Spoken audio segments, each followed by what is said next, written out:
I was conceived in a short pause. It's a video by History Matters on did Pepsi really own the 6th largest navy in the world? Because this is a request by one of my viewers on the YouTube side. And yeah, and just like, comment, subscribe to the original video, I guess.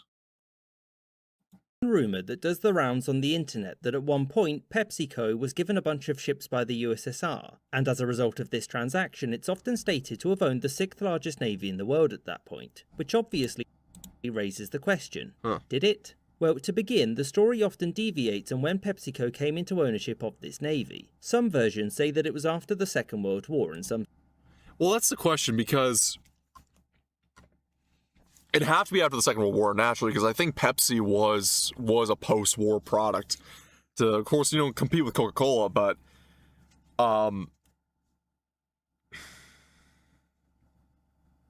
it just... Because what I remember correctly is that, this is just historical recounts, is that Pepsi was an 80s brand, I believe, much earlier than that. I know Pepsi was earlier than 80s, H250, because my dad is one of those guys who likes classic Americana merchandise, and he has, like, vintage Coke, like 1950s and late 40s Coca-Cola machines, despite us not drinking Coca-Cola at all, because I'm not going to support a country that hates whites. I'm not going to support a company that hates whites, but he has some old Coke merchandise in that regard. I know Pepsi was making stuff in the 1950s, because there was Pepsi machines of the 50s and 60s that were collector's items. But my question, though, is this just revolving this around here, is that I know what's his face again? Classic General Zhukov. I had to use the scene from Death of Stalin to remember his name, but General Zhukov. I know he famously, when he was talking with I believe Eisenhower, he befriended Eisenhower during the Second World War, and he had a fixing for Coca-Cola, because he started to have it when they were doing when he met with the American troops, or when the Russians had met with the American troops at the fall of the Third Reich, and he befriended Eisenhower, and he requested for just cases of Coca-Cola, because he loved cola. But what happened is, when the Cold War and the Iron Curtain fell, naturally trade would stop, but Zhukov, being more equal than others of the Soviet Union, was able to pull strings to buy Coca-Cola through a third-party distributor who worked with Coke, but decolorized, or just removed the dye of Coca-Cola, so it would look like vodka, and it would be bottled to look and be almost like a vodka bottle, but with a red star on top on the cap. But it was basically just cola that Zhukov could enjoy at his leisure. So yes, I mean, even another weird story I remember of the Soviet Union. Yeah, no, so Crystal Coke. Yeah, basically Crystal Coke, which I want to see LA Beast drink, have a video called "Enjoying a 60-year-old Crystal Coke." I want LA Beast to do that. But as I was saying, though, is that there was another case where when what's his name again? He came after Stalin. He was the better of the Soviet leaders after Gorbachev, of course. Names.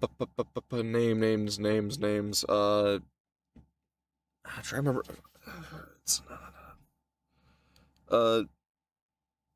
What's his name again? Boy, I'm trying to remember his name right now. He was the Soviet leader after Stalin. He brought a lot of reforms to the USSR.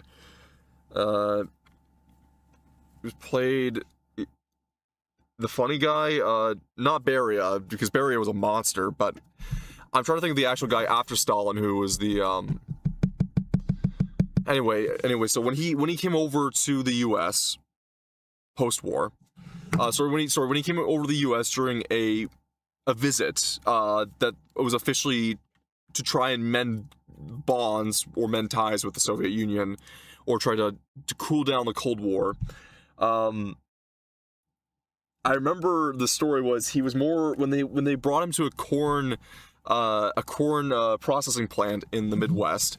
He was more interested with the cafeteria than he was with the whole plant itself, because the idea of this is how we can feed our workers, and this Americanized idea of the cafeteria was like his, like, it just made him drool at the mouth of like, this is so great for how we can reform the Soviet Union. I just found that story kind of funny in hindsight.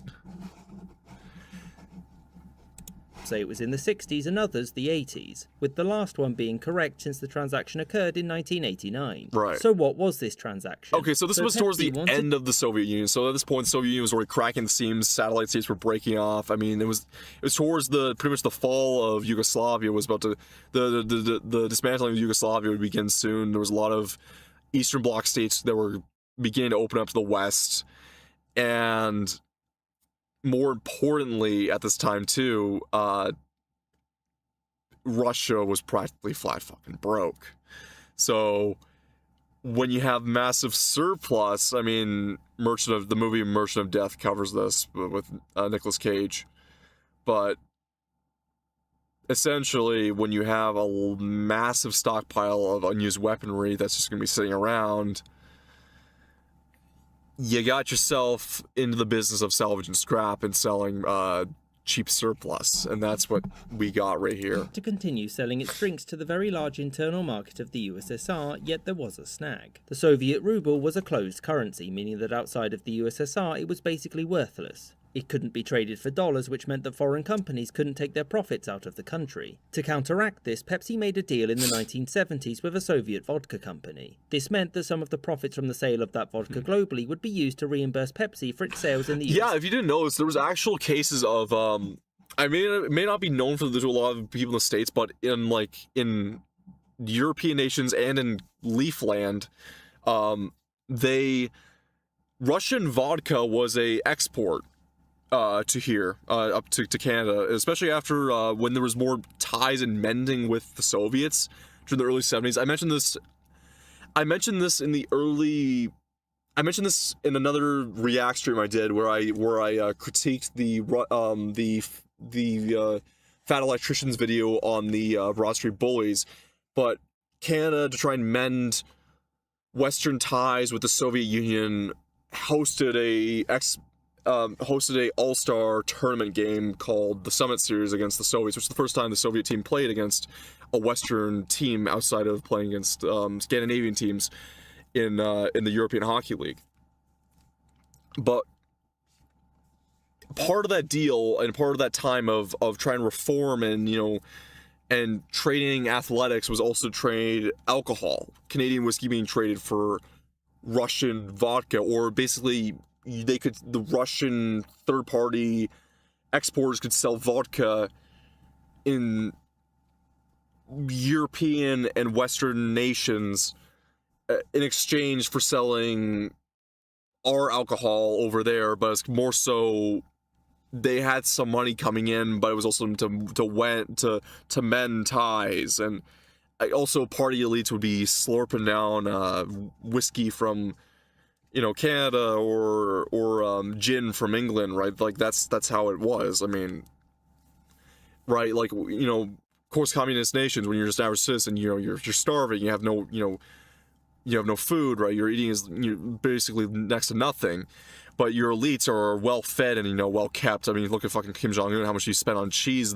His average cheese intake was, right? Remember, some people are more equal than others, underneath communism. Bizarre. As time went on though, Pepsi was starting to lose money, and so it renegotiated. And this is where the ships come in. Pepsi made a deal with the Soviet government, and it was reported in the USA that in return for the continued sale of Pepsi there, the USSR would instead pay with decommissioned naval vessels, which would then be sailed to India and then sold for scrap to reimburse the company. Exactly. That's how this is what I was saying, because this is what Fat Electrician Nick covered on the Unsubscribed podcast, where people were like, Pepsi owned the 6th largest, navy in the world, right? No, they didn't, because the clause was that these were to be scrapped for their metal and decommissioned for their engine parts. So, or in their, if it wasn't already taken off, but like their radar systems and everything involved. So, or the copper wiring, basically. So any metal on board would be its payment to PepsiCo to sell their product and have the product in the Soviet Union. So essentially getting their money through exchange of goods to be then put in for scrap. So the scrap value of the ships itself was where the payment would come from. That's why, yes, they technically own the ships, but they had to scrap them, right? It's like how technical colleges will have access to expensive cars from manufacturers. When you go to like a technical college for automotive repair or automotive engineering, they'll have cars there that are like 6-figure cars that you can work and tinker on. However, the clause is that for getting that car for free for training future technicians, they have to scrap it at the end because it can't be resold. Some news outlets reported that the deal had secured Pepsi 17 submarines, a frigate, a destroyer and a cruiser. Would this have been the 6th largest navy in the world, though? Well, no, not even close. That's it another wasn't thing too. Even in the top. Because large in like number of ships, no, but like it would be up there, I guess, with in the 20s range. But you're also go by class of ship, tonnage, and size. Like technically, your navy could be the largest navy in the world by just sheer numbers of ships.